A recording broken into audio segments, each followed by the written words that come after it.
Bonjour et bienvenue sur cette nouvelle vidéo bioentrepreneur.com. Je suis avec Quentin. Salut Quentin. Bonjour. Donc Quentin, tu es en train de développer un petit projet d'entreprise, Tout à fait. une start-up, c'est ça? C'est ça, c'est une plateforme numérique collaborative Ouais. qui répond à la problématique de trouver ce qu'il y a autour de toi, D'accord. les points d'intérêt, les informations qui concernent une localité donnée. Donc c'est Et- tourisme un petit peu comme... Oui, sauf que le tourisme, ça porte à confusion parce qu'on pense qu'on s'adresse que aux touristes dans le sens où je vais à une destination. Je D'accord. m'adresse à toi autour de là où tu habites. Ok. Tu as aussi les problématiques de trouver des choses à faire, des choses à voir et des choses à savoir. Donc c'est à ça que ça répond. C'est différent d'un Yelp ou d'un TripAdvisor dans le sens où on enlève le principe de notation. Ouais.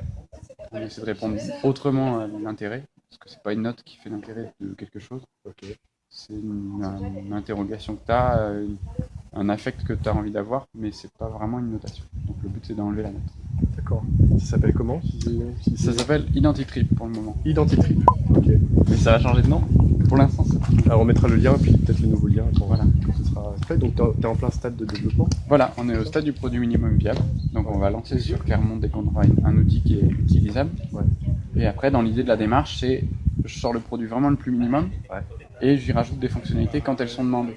Ok. C'est le lean, c'est je développe pas quelque chose parce qu'il est dans ma tête et que je pense que c'est la bonne chose à faire. Je sors le minimum parce que sans ça, c'est pas vraiment pas viable. Et au fur et à mesure, Le prototype en fait, c'est ça?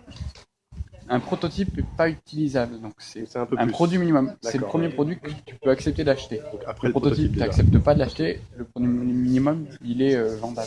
Ok, donc c'est déjà bien avancé. Voilà. Et peut-être qu'on peut juste dire que tu as quand même gagné un prix, je crois. Donc tu as des financements que tu as obtenus Oui, déjà. je suis en résidence New Deal Digital, Ok. qui est organisée par la région Auvergne, D'accord. et on vient de remporter une bourse French Tech, qui Waouh. nous aide par une subvention à payer nos études, faisabilité, etc. Donc tu as déjà des ressources allouées à ça pour Alloué au projet. voilà. Dans plus très longtemps, je ne peux pas me payer avec la bourse French Tech. Je paye mes prestataires qui m'aident à faire les études de faisabilité, etc. Bravo déjà pour ça. L'entrepreneuriat, l'éco-entrepreneuriat pour toi, c'est quoi? C'est pour ça que je suis à ce forum, c'est répondre à une problématique de dire si tout le monde met de la valeur ajoutée, on ne peut pas éviter le problème de la croissance. Ouais. Si tout le monde met de valeur ajoutée, il y a une croissance indéfinie. Donc, ça serait de redéfinir ce qu'on appelle valeur ajoutée. D'accord. Si dans la valeur ajoutée, tu rajoutes le bonheur de tes clients, pas juste le rapport financier, mais leur intérêt, le fait qu'ils vont plus collaborer avec les autres, le fait qu'ils vont plus contribuer à l'économie locale. Ouais. Si tu le rajoutes dans ta valeur ajoutée, tu peux baisser la partie financière de la valeur ajoutée et lui rajouter de la partie... Donc tu cherches à rajouter du sens en fait dans ton, Voilà. dans ton affaire. Voilà. Comme le Bhoutan fait avec son bonheur national brut, ce serait créer un nouvel indice, quoi. Et quand tu fais tes tableaux de charge-recette, tu te rappelles qu'il n'y a pas tout. Ton entreprise crée aussi d'autres choses qui ne rentrent pas dans ce fichu tableau. Ok. Donc c'est mesurer aussi les Voilà. externalités qui ne sont pas forcément mesurées Exactement. habituellement, les Je pense que indicateurs c'est ça standards. l'enjeu de l'entreprise de demain, Ok. d'ailleurs, qu'elle soit éco-entreprise ou pas.